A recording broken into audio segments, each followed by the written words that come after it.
Ladies and gentlemen, it is an honor to present to you Mr. C.J. Stewart.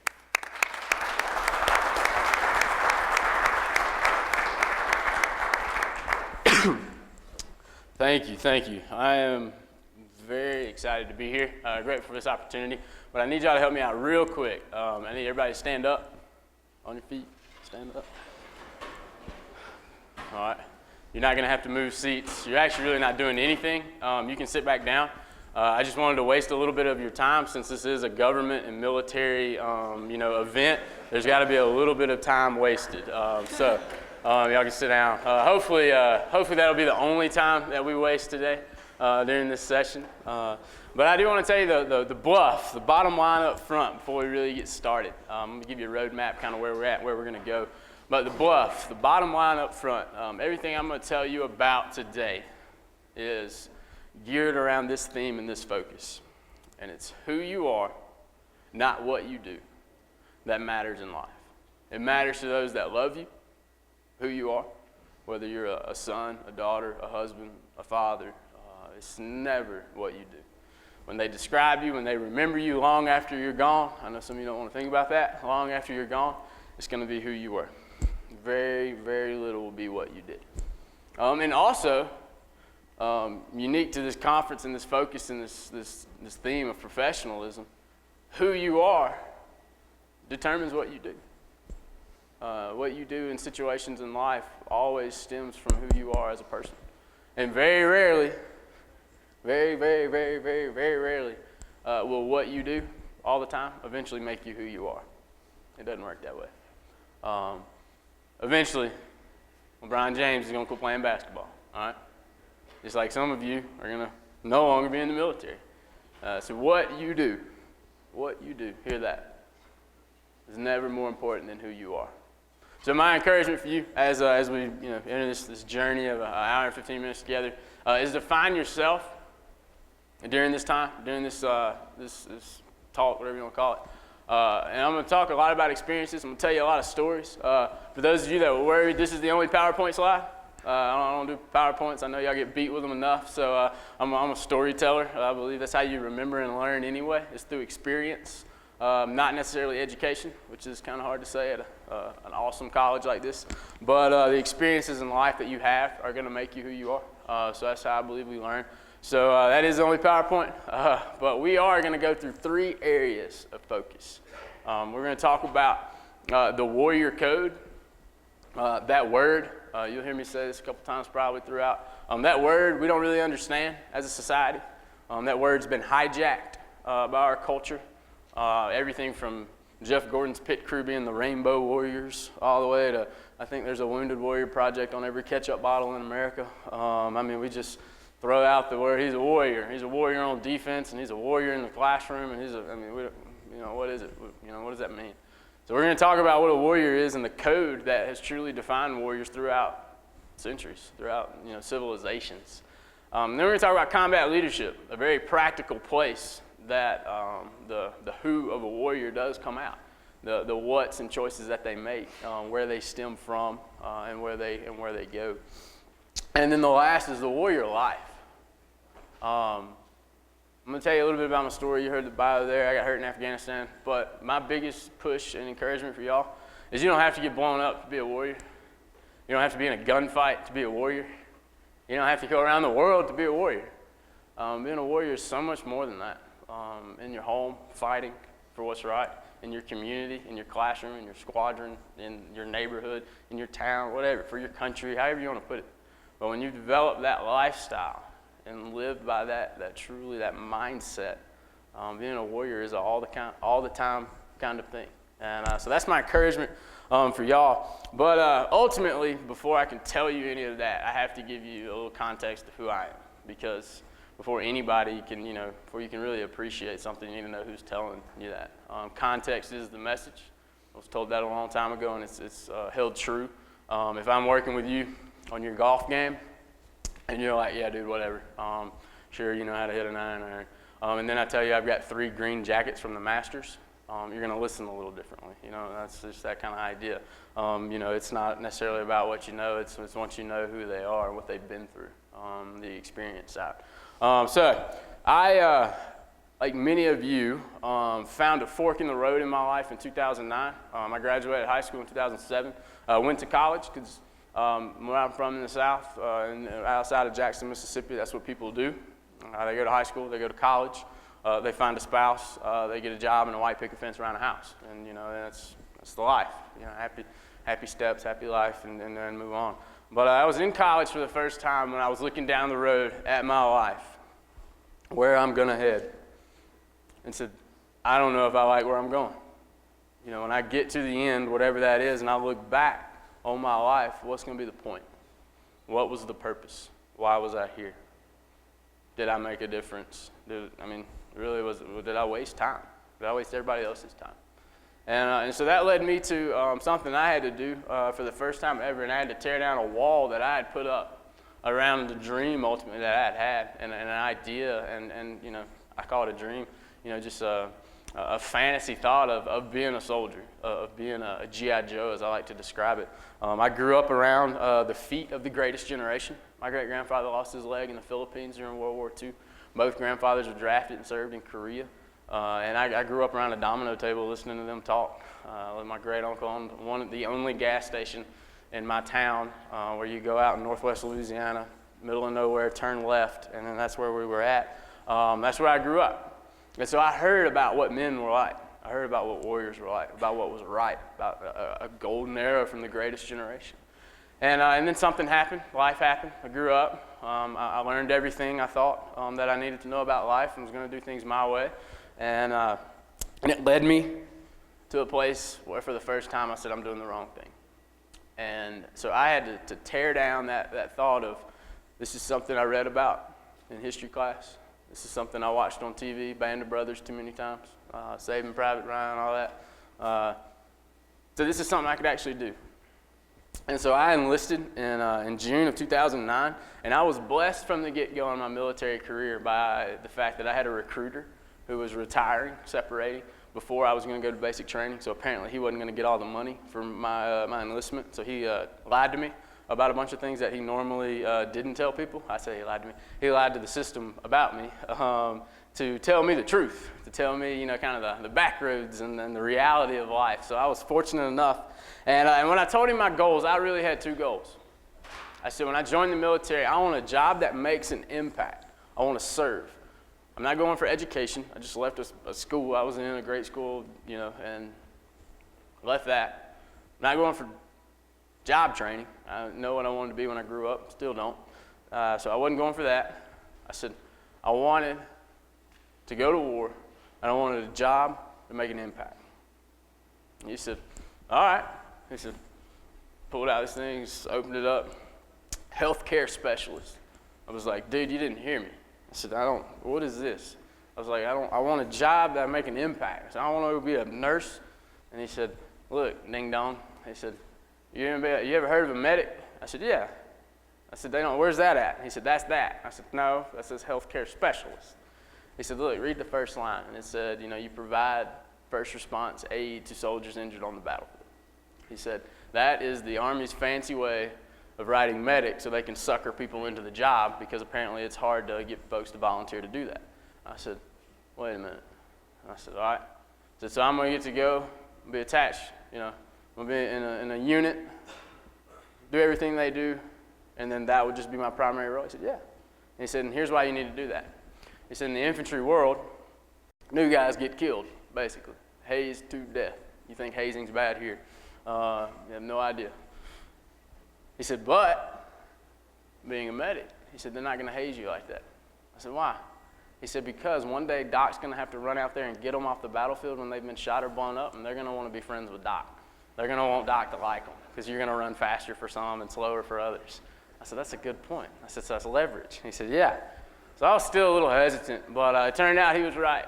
I joined, I enlisted. I went to basic training, which I can compare to the academy in this. Basic training for enlisted guys in the Army is the most fun you ever have doing something you never want to do again.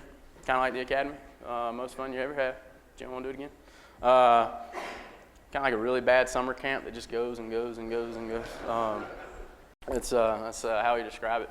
But I was assigned following AIT, Advanced Individual Training, where I became a medic. All the training and everything that went through in Fort Sam Houston, Texas. Randomly, I was assigned to the 101st Airborne Division, and I was attached to 2nd Brigade Combat Team, the 502nd. Goes back to Normandy, and I didn't know anything about, I picked Fort Campbell when I enlisted because it was pretty close to home. But I had no idea, truly about Strike Brigade and 1st Battalion and what they were about and what they were about to go be a part of. And so I arrived there in January of 2010, and we had orders for June to Afghanistan, to an area, go back context again, as we're pulling out of Iraq, the focus was Afghanistan. 2010 will be the bloodiest year in Afghanistan. That little 5-month stretch from May to October really would be the bloodiest stretch to date in the war that we've had in Afghanistan. And we were going to southern Afghanistan, our brigade of 3,500 troops. And our battalion actually was bumped up. We left beginning of May to kind of prepare the way for the rest of our brigade coming into an area in southern Afghanistan where Mullah Omar was from. He was born in a village right up the road from where we were at. Highway 1, the only main paved road in our district, our county basically, is where the Taliban got their birth during the Soviet conflict. That was where they kind of just barricaded and controlled southern Afghanistan. And our mission was simple. We were going to go. We were the first U.S. Brigade to have a full rotation and a full deployment there. We were taking over from Canadian and other coalition troops, some Norwegian, Danish, some other troops there. And our mission was to rebuild that area, to help them, to let them know we were different, to rebuild that area, and also to get the people out of there that didn't need to be there. It was a stronghold. And in the infantry world, I compare it to fishing. If you want to catch a big fish, you want to catch a lot of fish, you need to have two things. You need to have bait, you need to have hooks. And fortunately and unfortunately in the infantry world, you are the worm sometimes, the shiny little lure, try to draw them out, but then you also have the hooks. And we had some really good hooks. That deployment would land 2nd Brigade. It's 5th Presidential Unit Citation. We had one in Normandy, jumping into France, one in the Battle of the Bulge in Bastogne, 2 in Vietnam, and then this would be the first to come out of the global war on terror for 2nd Brigade, and only the 4th to come out of Afghanistan at the time. When President Obama signed it in 2012, we were only the 4th unit awarded that and the first non-special operations unit. So that deployment, if that right there tells you anything about what it was like, you understand what I'm about to tell you. Of my 105 guys that left Fort Campbell, Kentucky, 10 would be killed and over 40 would be wounded. So for us in this room, I don't even know there's 100 people in here, but it's every other. So you can look at the person next to you and say, me or you, you're going to get wounded and sent home. And there's a good chance that one out of this little pocket is going to get killed. And so for a 21-year-old, again, when I signed up, what do I want to do? I want to go to war and I want to make a job that has an impact and make a difference. And being a medic's like going to a bat with 2 outs in the 9th inning. You only get to do your job when it counts. And so I thought I was ready for that. I thought I was, everything that I had thought and trained and wanted to do. And I was fortunate in that I got to practice, on live tissue before, and then clinicals, working on some folks in the hospital, on animals, you didn't hear me say that, and then on some other guys that were from other units that got hurt. But I realized truly what it meant. Everything I had thought, everything I had wanted, it had come full circle when one of my buddies was shot for the first time. When the casualty was not a casualty, he was Jeff. All right. One of my good buddies from Baton Rouge, Louisiana. When you're an LSU fan, you're isolated often in life. So, when you find another one, it's just like, and that was us. We were the only two. We were both from Louisiana in the unit. We were the only two. So we were buddies from the get-go. He was in a guard tower, and he was shot twice, once to the side of the head right here, once to his neck, paralyzing him. And I had him, we had him packaged up, and we were riding in the back of the MRAP, and I was laying on top of him because we didn't have a seat collar, and I was just holding him. He was already bleeding, stopped, wrapped up, and I was just laying on him, holding his head like this as we were riding back to the bigger fob down the road where helicopters can land, and because they couldn't land at our outpost. And I was trying to keep him awake. You know, there's nothing you can really do for him in the back of that vehicle. And so I was just trying to keep him awake, joking with him, laughing. 10 minutes is an eternity in a situation like that.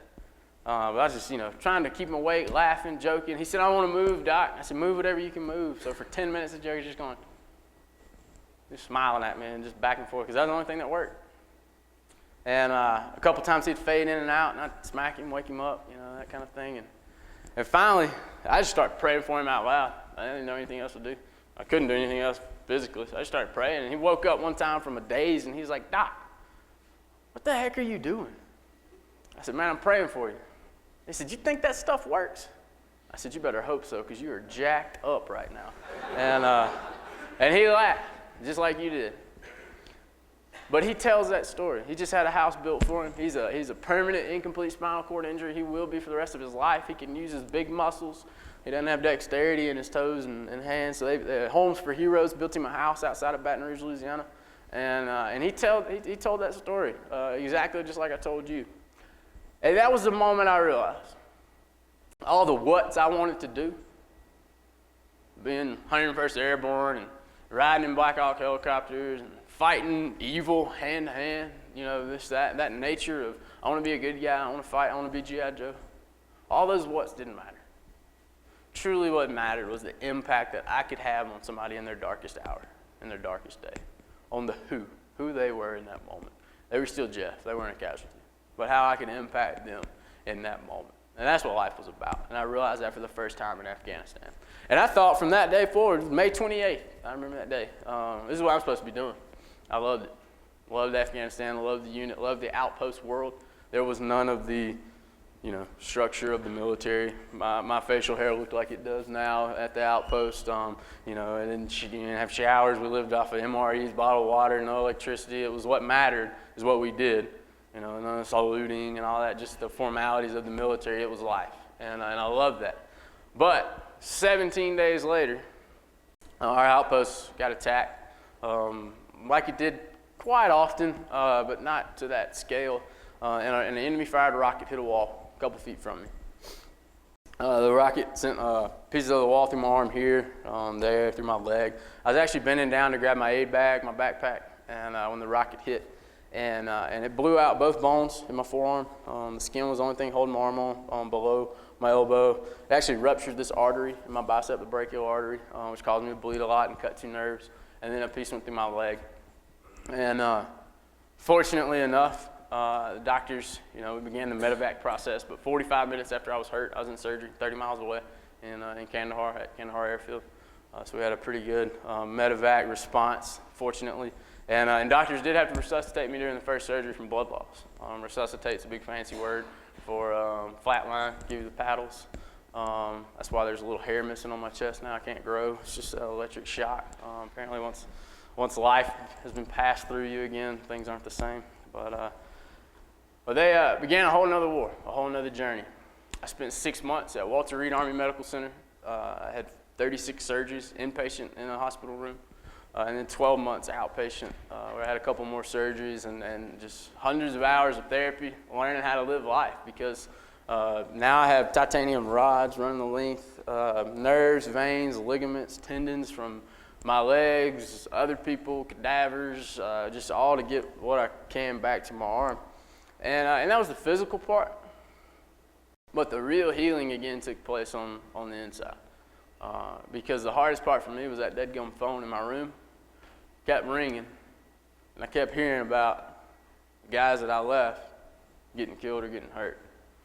And it was never why me, why did I have to get hurt? I knew full and well what could happen, what would happen, potentially.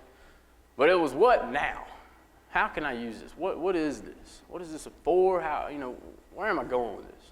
What are you going to do with this moment? And truly through that healing process at Walter Reed with my buddies that got hurt later, with guys that I had just met, triple, quadruple amputee, gunshot wounds, IED blasts, guys that were just, again, way worse than me, but healing together in that brotherhood sense. We healed not only on the outside but on the inside. And so that's when the full circle of being a warrior came for me in what's next in my life. And that is where we started. Camp Downrange is a nonprofit, just basically solely from opportunities like this. People were amazed. Come tell your story. At 20, 21, come tell your story to my high school. Come tell your story to our church. Come tell your story to our business, our leadership team, the other soldiers. And just, my smile never left my face. Happiness doesn't come from your right arm, so it's all right if it gets messed up. You can still be you. But it doesn't come from my circumstances. And that's what I learned, the what's. Would I ever be a soldier again in the form that I thought? No. I'll never run and gun. No more Blackhawks. No more none of that. Well, that was just what I did. It wasn't who I was. Who I was so much more than that. And that was where the opportunity came. And so we started Camp Downrange, where we focus on teenagers. We do a lot in the summers with teenage guys, middle school, high school, get them out, basic training style environment, primitive tent camping, but they're assigned squads, and we have several obstacle courses, mount paintball courses built, stuff like that, where we challenge them physically in the military model, but then teach life. Because here's the thing, here's what I found out, and what really inspires me and keeps me going now. Every one of us has a story, and we've all been through battles. The same thing it took for me to get up, go to therapy, put on shoes for the first time after 50 days, and get out of bed and really walk. To separate my arm after they sewed it inside my chest for a month. The same thing it took for me to overcome those battles are the same thing it takes for you to overcome somebody dying. Somebody walking out of your life saying, I don't want nothing to do with you anymore. Somebody betraying you, getting laid off, getting told you're not good enough, whatever it is, failing at something. Those battles in life are the same. The way to overcome those battles in life are the exact same way you overcome a physical battle. And you have to have a warrior mindset. And so that's what I want to talk to you about here. And because truly I love the quote, Mark Twain, 2 most important days in your life, the day you were born, the day you figure out why. I was born to fight. That's just what I do. Just fire gets me going, smoke, I don't want anything to do with it. I was born for a storm. And not in the sense that I thought.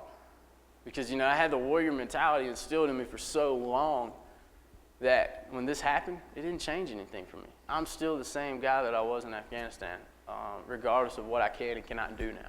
And so that was rare. But I want to read you a definition. I'm going to tell you a story that illustrates, who I'm talking about, and hopefully it'll challenge you on that end. And then we're going to go over a couple kind of, really examples of a warrior versus what I call a shadow warrior. Somebody who's almost there, and kind of break that down. But the definition of a warrior is one that uses his mind, body, and spirit in harmony during battle and away from the battlefield, because he has mastered them all through a life of discipline. A warrior is full body, mind, body, spirit, and you have mastered yourself and your body. And regardless of the battle or in peacetime, you're effective in your life because of that. You don't let the circumstances overtake you. Words like honor, duty, loyalty, commitment, confidence, humility, and courage are descriptions of the life he lives on the battlefield and off the battlefield. Can't fight on the battlefield successfully and be a warrior and then not fight at home for your family, for your wife, for your kids, for your community. Warriors serve in combat and in peacetime. They're warriors. This is instilled in their nature. And the cool part is age doesn't matter. Any of y'all know who Jack Lucas is? I don't see any hands. Big bright lights hit me. I can't see half of you anyway. All right, what about Ross McGinnis? No? All right, yeah, that's what I'm talking about. Jack Lucas, at 14 years old, he was a bigger kid, about 5'8", 5'9", 160 pounds, 170 pounds. Lied about his age and joined the Marine Corps in World War II. And because of his age, it finally got figured out. They put him on a boat. Like, you're just going to be out at sea and, nothing will happen. And he snuck on a boat and landed at Iwo Jima. And at the age of 17, became the youngest Medal of Honor recipient for multiple times throwing himself on a grenade to save others. Okay? Not once, but twice. At 17 years old. Pretty sure we're all older than that. All right? But that's World War II, that's Marines, it's different time. No. Ross McGinnis in Iraq at just the age of 19, just turned 19, was a gunner in a Humvee when a grenade was thrown. I believe it hit him or it hit near him and fell inside the Humvee. Being the only person that could escape that can, basically, Humvee, you're in a can, and live. And instead he got down and laid on it and was killed and saved the 4 guys in the Humvee. Because they were warriors. It was a sense, it was instilled in them, who they were. Those words I read, honor, loyalty, commitment, courage, duty, they weren't words. They were descriptions of their life across generation, across the spectrum, but it was that idea of a warrior, okay? Because see, we have hijacked that in a sense that now every soldier to a civilian is a hero, and every soldier is a warrior. I served with a bunch of guys in a combat unit that fought the enemy, exchanged gunfire, that were dirtbags. They were not heroes. They were cons and should have been in jail, and they landed in the infantry because somebody said, well, at least they can go and fight. Instead of killing civilians, at least, go over there and do that. They were not heroes, all right? I wouldn't trust them with a rubber band or anything of value in my life, okay? So they are not heroes. But we have robbed that. They're what I call shadow warriors. They're soldiers, they're fighters, but they're not warriors. You see the difference of warrior? I want to read these because I'll get excited and leave off some of it. But I'd say a warrior carries their war skills in a mature way. They're don't walk around going, yeah, I could take you and you, definitely you. It'd be interesting for you, but no. 9 out of 10 times the most dangerous man in the room, you have no idea who it is. Because you don't know, because he carries himself that way. He doesn't walk around flexing and the Hulk and, hollering and mad. But yet a shadow warrior lacks control for aggression. He's the guy in a bar who's, making sure everybody knows he's there, that, he went to Iraq once. It's a shadow warrior. It's not a warrior. He's a fighter. You exercise restraint with others. There's nothing more powerful knowing that you can, but you're not right now. You don't need to. That's powerful. But yet, the shadow warriors, they desire vengeance and revenge as a motivation. So oftentimes, something small happens and they just flip and lose it, and that's why they end up on the news for doing something stupid. And a warrior has disciplined the violence within themselves. Violence is a tool. I know we live in 21st century America. Look, we're at a military event. Violence is a tool, and it's effective, and it will be used as long as humans are here. But it's channeling that and understanding that and using it truly for its purpose to help and not hurt. And warriors get that. But yet, shadow warriors enjoy carnage and cruelty. Those guys, those gunners, those machine gunners that just want to shoot something so they can say, yeah, I killed some people, or, man, I was on it, shot 1,000 rounds in that battle. Didn't see a person, but I leveled a couple houses, and it's like, what are you doing? But it's just that shadow pursuit of, I want to be something that I can't. Because it's inside, it's not in the outside, it's not the what's. Warriors prioritize saving lives over taking lives. In the infantry world, that's a hard statement to deal with. But it's true. Taking a life is something you never want to do. 2% of people enjoy killing people. They're psychopaths, all right? The other 98% that have to kill people do it for other reasons that they have placed more valuable than the consequences that they'll have to deal with. Love for one another, love for the big mission, to help and free others from danger, But they're willing to live with those consequences, because there are consequences. But yet, a shadow warrior,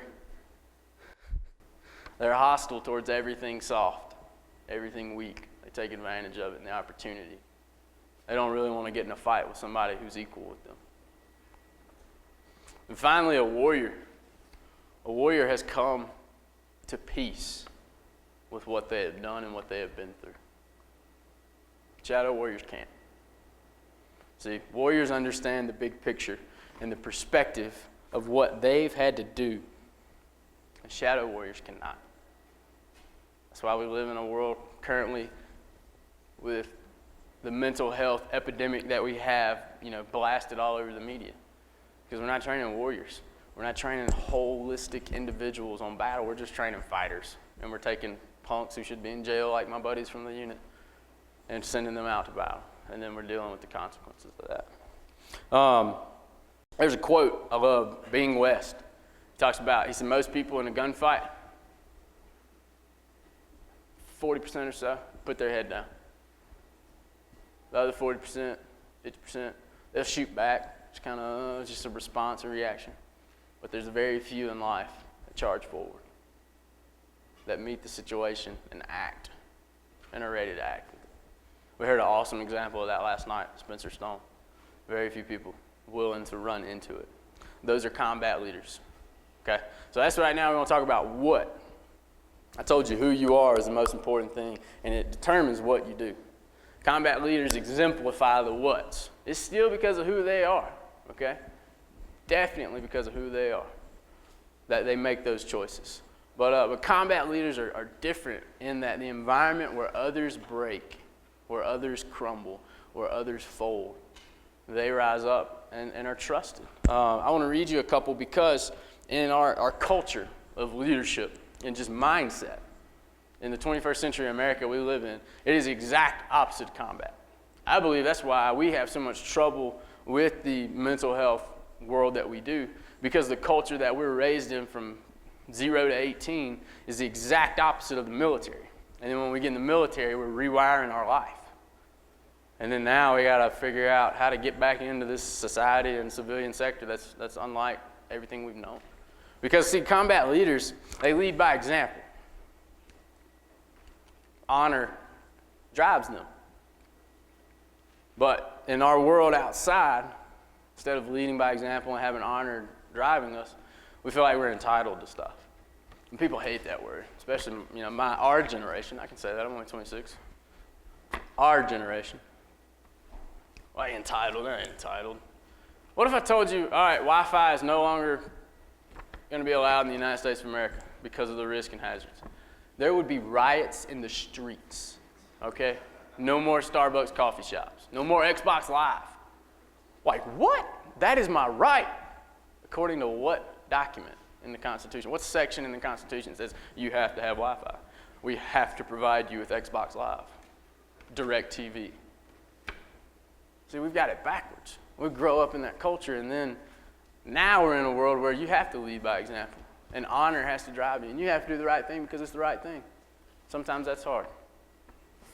Combat leaders accept responsibility and are consistent.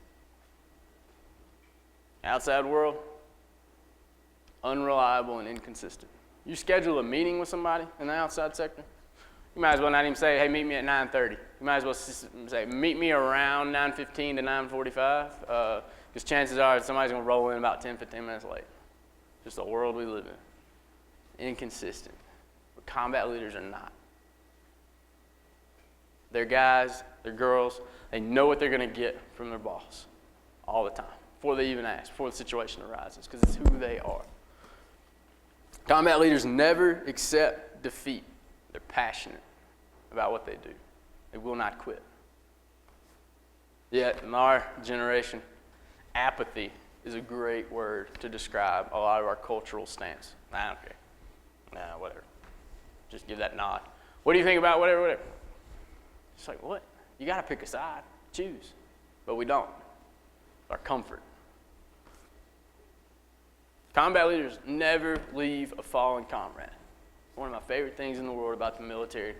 I use this talking to lots of businesses in the civilian sector of like, one of our buddies was killed in Afghanistan on patrol 13. If one's killed, the other 12 would risk their lives going to get his body. We're not going to leave him out there. He's dead. He ain't coming back to life. All right? We're not leaving his body there. And we will all die for that. And in the civilian world, they're going, you are stupid. But it's who that matters, way more than the what. Because see, in the civilian world, we're so prideful. Our nature, or as humans in our culture, is pride. It's all about me. I don't want to go get hurt. He's already dead. I'm still alive. It's a pride thing. And then finally, combat leaders live by a motto of placing the mission first and putting people always. It's never about the process, and it's never about the things. It's always about the people and the mission. But yet in our culture, it's selfish, and it's about us, and it's about the bottom line, the numbers. It's never about the people. Real quick, to help you with this experience, I need a brave volunteer. Just one volunteer. Raise their hand. Anybody? Somebody's brave back there? Awesome. I got you. Stand up real quick. All right, you ain't got to come down here. You don't have to come down here. Just stand up. All right, since you're brave, I need you to sing us your favorite song. Just like 10 seconds of it. Just your favorite one.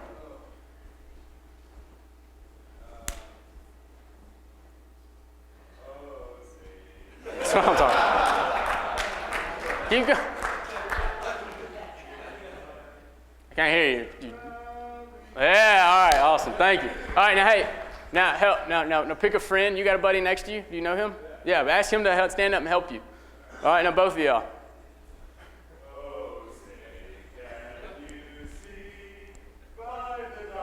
Awesome. All right, I can sit down.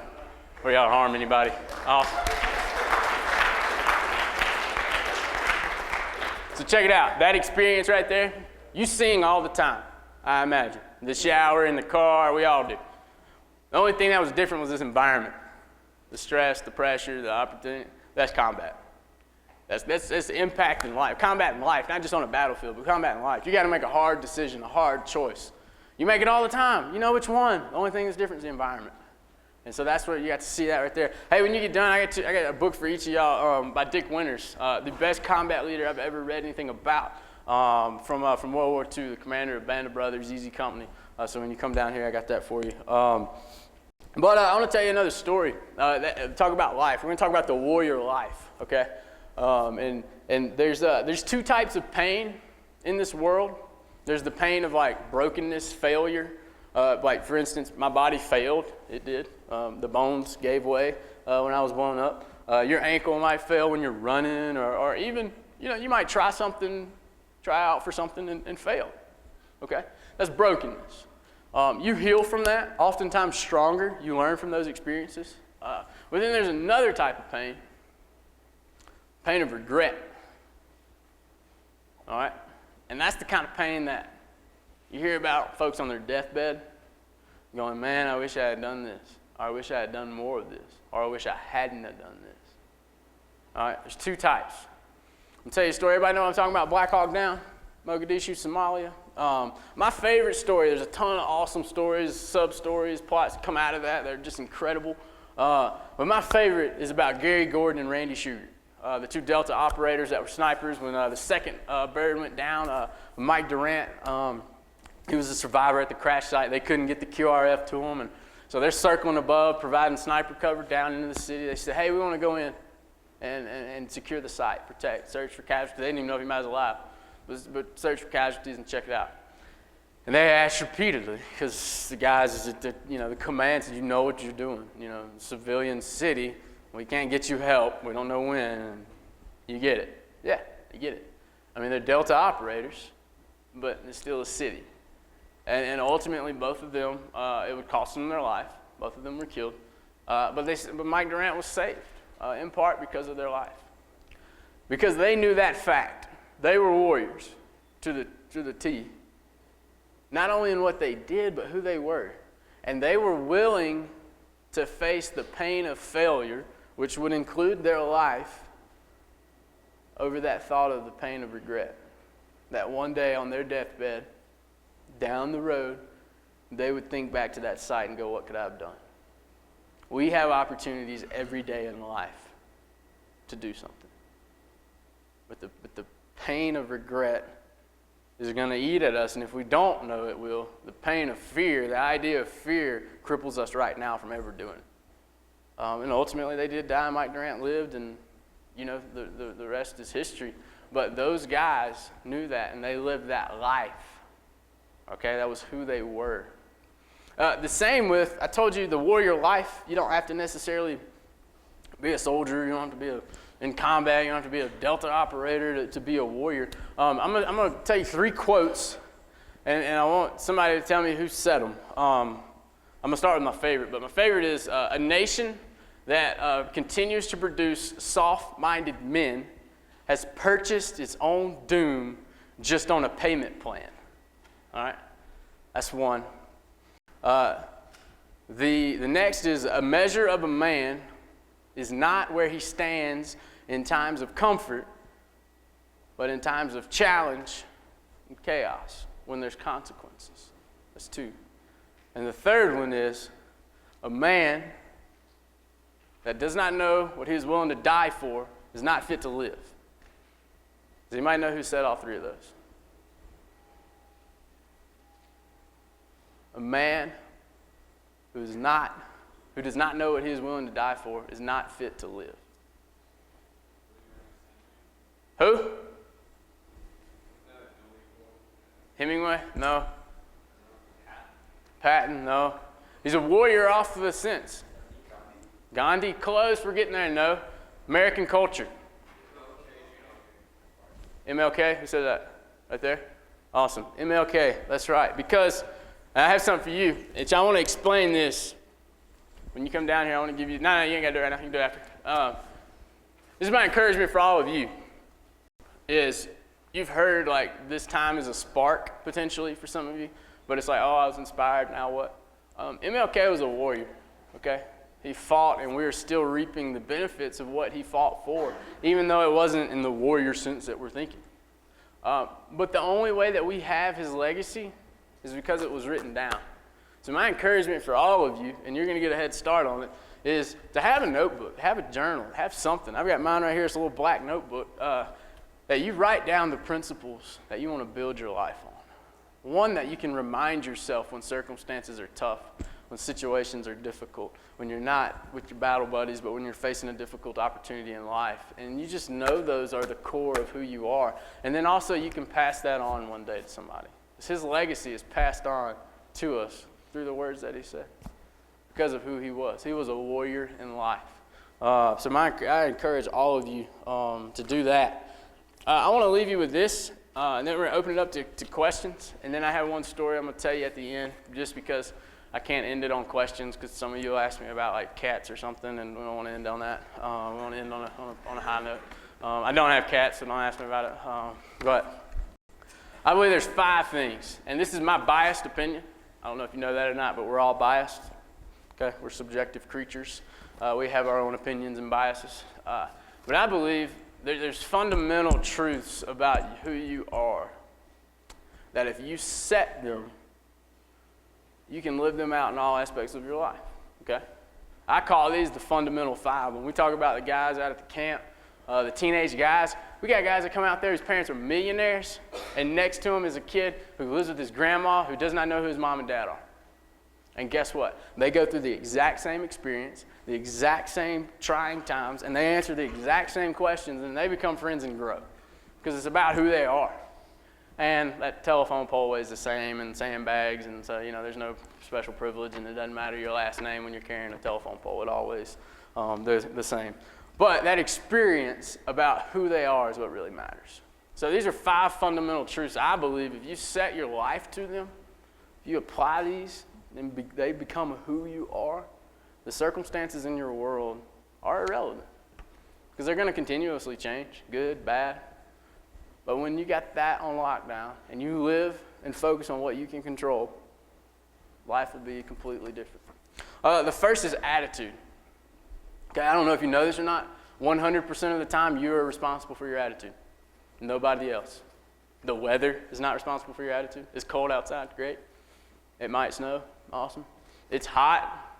Hey, you're making us carry and fill 1,000 sandbags. Okay, cool. Do it with a good attitude. Your attitude is your responsibility. And in life, I can tell you this example. 2 guys, same injury at Walter Reed. One is at home with his children 4 months later as a double amputee because he was ready to get out of the hospital to go back to his family. And the other cat was in there for 13 months because he was mad. I got hurt. They should have just left me. I'm never going to be anything now. His attitude. And it about near killed him. Same injury. Different attitude. You're responsible for that. Own that. Live that. The second is integrity. If attitude's your spark plug, it's your jump start, your kick start, whatever you want to call it. Integrity, that is the foundation. It is your identity that drives you to make choices when there's not circumstances around you pushing that. There's no reward, there's no punishment. You're just going to do the right thing because it's the right thing. That's your integrity, and you have to own that.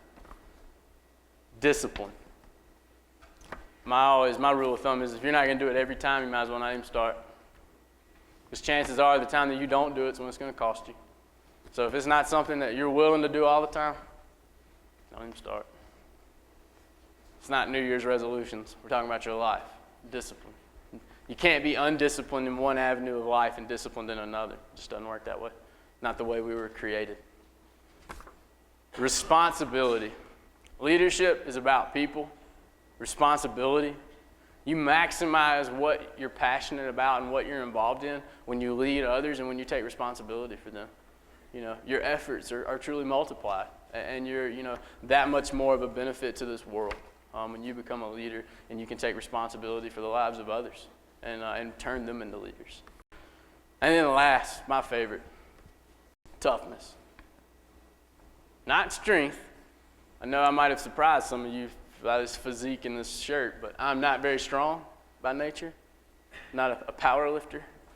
But I promise you don't know anybody tougher than me. Mentally, emotionally, spiritually, relationally, socially, physically, whatever it is. Because it's a choice. That's all it is. Can you keep going? Will you keep going? That's the difference. Okay. I want to leave you with one last thing, and then we're going to open it up for questions. And that is this: how you live your life right now. I would ask you wholeheartedly: is the way that you're living your life honoring to the lives of my brothers that were killed and torn apart, and the honoring to their families? Because you have an opportunity not to join an organization, not to give money and volunteer and do all this stuff. The best way you can honor the warriors that have gone before you and fought for life, whether it's Martin Luther King or whether it's David Jefferson, one of my buddies who was killed, is to live a life worthy of their sacrifice and worthy of their commitment to a cause. So my challenge for you would be to do that. I thank you for your time. I think we're going to open it up to questions, and then I will end with one last thing before we get out of here. Mr. Stewart, thank you for your message. At this time, I would like to open the floor for any questions. There we go. First up. Thanks for talking to us today, CJ. Matt Jacobs, Squadron 32. My question is, you talked about the difference between military and civilians, especially in our generation today, and I've noticed some of those differences myself. How can we, as military members in this generation, share that warrior ethos with our fellow civilian counterparts, and how can we help them get to that point where we want to be? Yeah, there's a great book. I always get his first name wrong, but his last name is Matthews, and the book's called Headstrong. And he was a lead psychologist at West Point, and he talked about how cadets from service academies in the United States have more in common with cadets from service academies in other countries than they do with their civilian counterparts. Personality-wise, character-wise, what's important in life. We grow up in different cultures, but as a core, we have that. So my challenge, or best encouragement for you, if you want to bridge that gap to this sector, is serve your community and serve in peace and in your community and when you're at home the same way you serve in your unit and at war and in combat. You're in the community, you're a face in the community, you're doing good, whether it's helping out at Habitat for Humanity, at the local soup kitchen, cleaning up trash, whatever, that kind of involved in the schools, those kind of things. You have to serve all the time, and not just in your unit or here at the academy, but at home, because that's the only way that it's gonna spread out and kind of overflow, is if it's modeled and if it's seen by others. Good question. Yes, sir.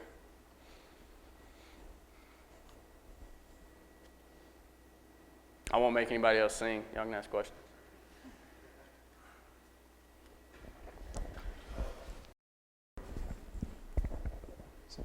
Mr. Stewart, thank you so much for speaking to this. Yes, sir. Here at the academy and stuff, we're always looking to kind of be that better leader, develop ourselves to really be worthy of serving warriors. So is there anything in particular that any like advice in particular you could give to us that would help us be better leaders to these people who are going to be like the warriors, these like amazing leaders of character under us too?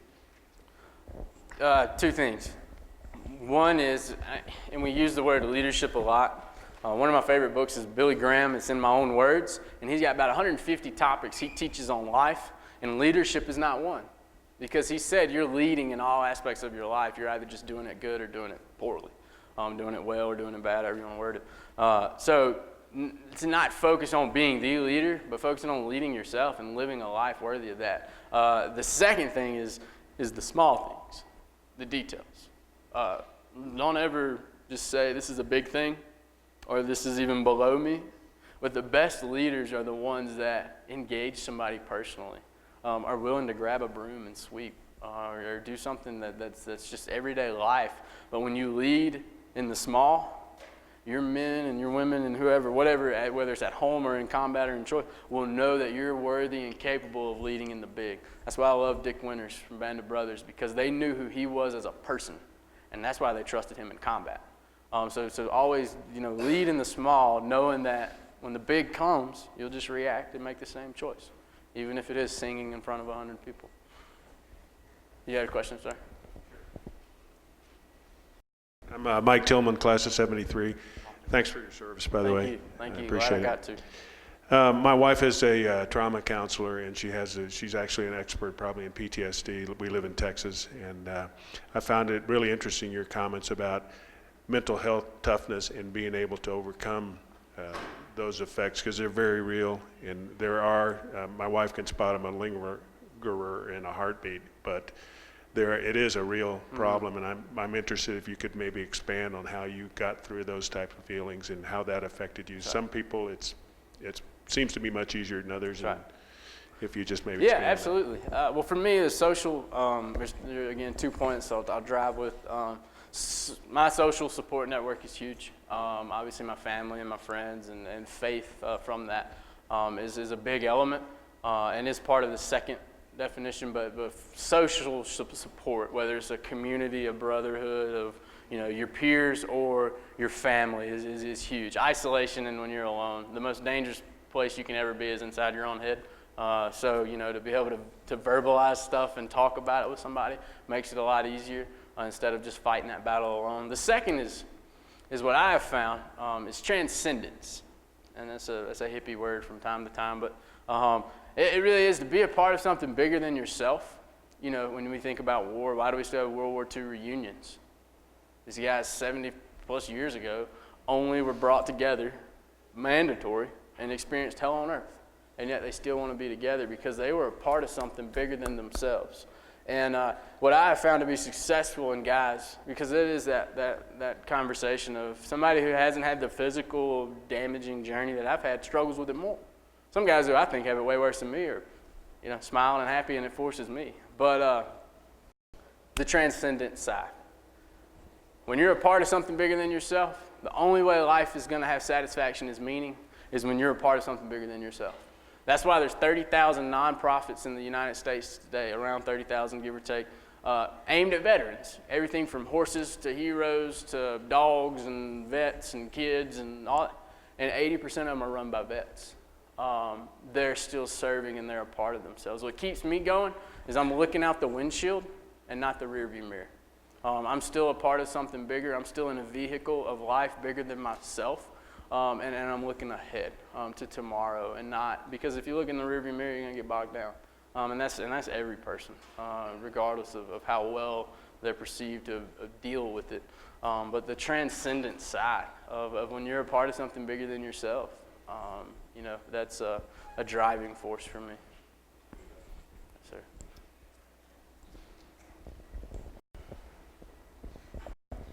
Sir, Brennan Taylor, Cadet Squadron 23. You mentioned the distinction between warriors and shadow warriors and talked a little bit about that. My question is, from a leadership perspective, when we're in a position of authority working with a team or something like that, it's highly unlikely that we're going to get a team of all warriors. And so how would you recommend that we go about motivating, encouraging, challenging those shadow warriors that are potentially under our command? That's it. Well, it's hard always to challenge somebody to climb up and position themselves in a better. So I would start with identifying the warriors and having them share more of life with the shadow warriors.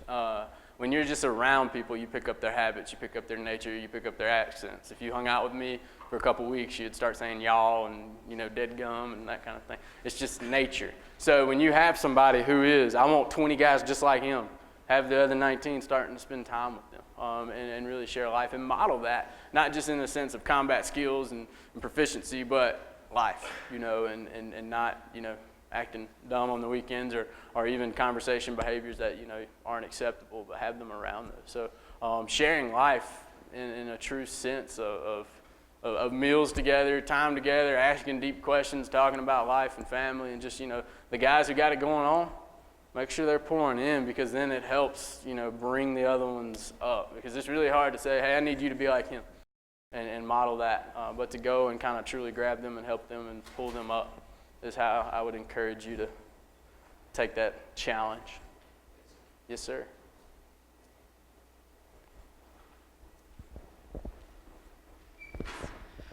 Sir Tessa Winkle, Afrotsi Detachment 365. What made you decide to start working with teenagers? Like you said, there are a lot of programs for veterans and things like that. So why younger people instead of people more in your position? Well, first, I'm really immature, so it helps. I like to hang out with kids. I don't want to grow up, so, but no.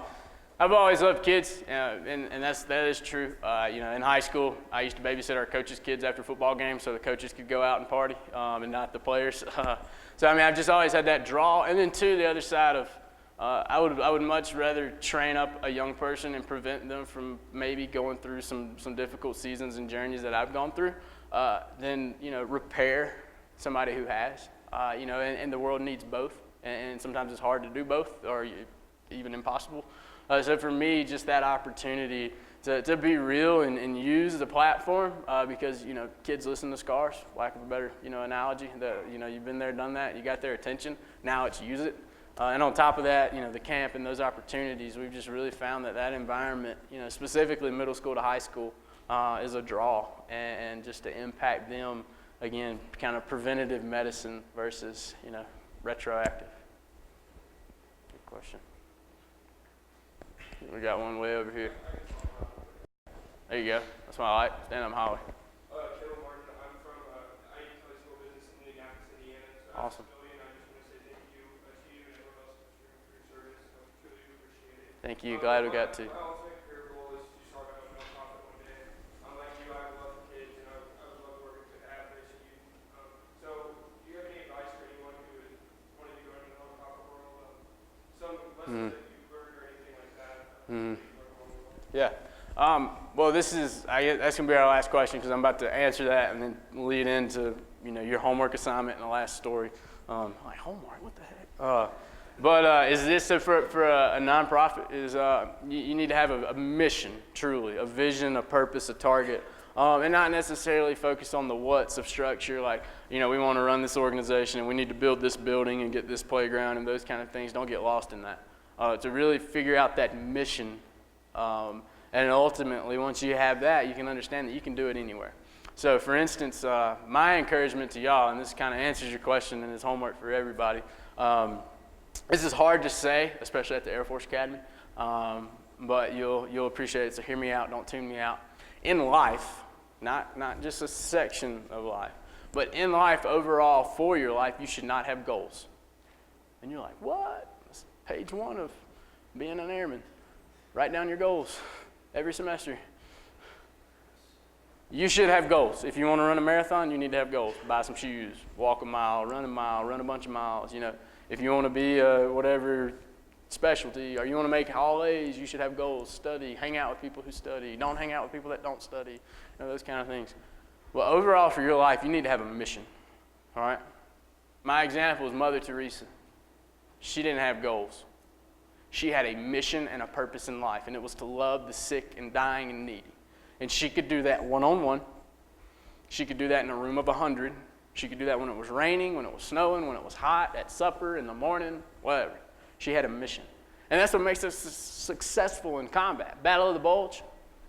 How do those guys wearing clothes like we're wearing spend 40+ days in frozen temperatures when they can't have a fire.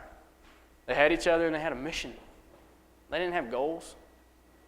They had a mission. So my challenge for all of you is figure out what your mission statement in life is. Why are you here? What is your purpose? I tell you mine. Mine's to love people, love God, and encourage people while I'm here. Love God, love people, encourage them. I can do that one-on-one. I can do that at the Air Force Academy. I can do that with a group of Boy Scouts. I can do that with a group of homeless people. When it's raining, when it's sunny, it doesn't matter. I have a mission, okay? And guess what? The camp's running, the nonprofit's running, and if it closes tomorrow, guess what my mission is going to be? The exact same thing. It's untouchable. See, goals are things. They're what's. People can impact them and block them and stop them. And your goal might have been to get in the Air Force Academy. And, chances are, some people that didn't get in, they were qualified. But guess what? All the slots are full. Nothing they did. But they can't reach their goal now. But if their mission is to serve and to live a life of excellence and impact the world, they can do that here or they can do that there. See the difference? So that's my encouragement for all of you. And one way that will help guide you in that mission is have a life code, have a creed, something that marks your life. Every branch has their creeds, and every units, and the 101st Airborne Division has one, and Navy SEALs, Ranger Creed, NCO, all that. And the reason is to guide you when you get into uncharted waters, into difficult situations. It's to remind you. So I have one personally. And a section of mine is, I will not complain. I do not allow myself to complain. Complaining does absolutely nothing. It does not serve anybody. It doesn't serve myself. If anything, it creates self-pity, which makes life even that much worse. But also, I just brought in others who might have been having a great day, and I just ruined it for them because I'm over here complaining. So that's part of my code, part of my guide in life, my compass. So have your mission, but then also have your code that will be your right sector and your left sector that will help you continue on. I want to leave you with one last story. I got one more audience participation. Somebody tell me the difference between fear and danger. Who said that? I can't. Right there. Fear is something you create and danger is real. Man, that is awesome. I have a book for you down here. It's called Fearless. So I asked that question.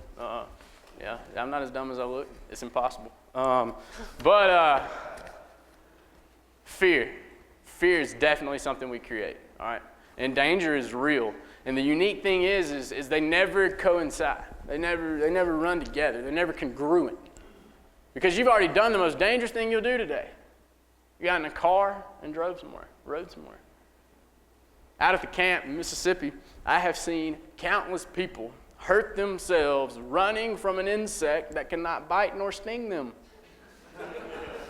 Like, what are you doing? Because it goes, they're gone. And then roll down a hill, run into a barbed wire, whatever. It's like, golly. Why? Because their fear, overgrew the situation and they were in no danger. So there's a man that I absolutely love. I've gotten to know his father, who runs a ministry now for parents who have lost children. It's While We're Waiting. It's out of Lake Hamilton, Hot Springs, Arkansas. His name's Larry Brown. His son is Adam Brown. You might know that name? Yeah, a couple book Fearless written about him. Adam Brown, from day one of his life, was described as tough and fearless. Naturally, you see why I like him. At 3 years old, he was jumping off the pitch of his house, okay, the roof. Not just like climbing up on the roof and like dropping down, going, jumping off the pitch, like the peak. 3 years old. All right, fearless described his life.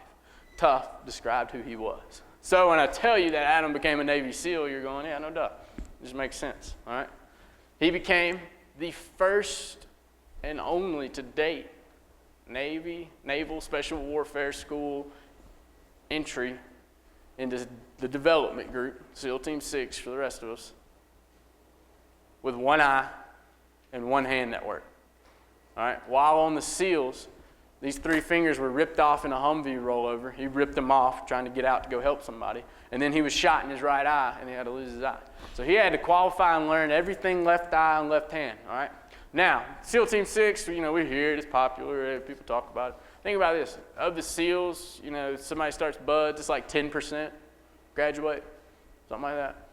Of the SEALs, of that 10%, it's like another, 16, 18% become members of SEAL Team 6. So, pretty phenomenal odds, all right? What he did,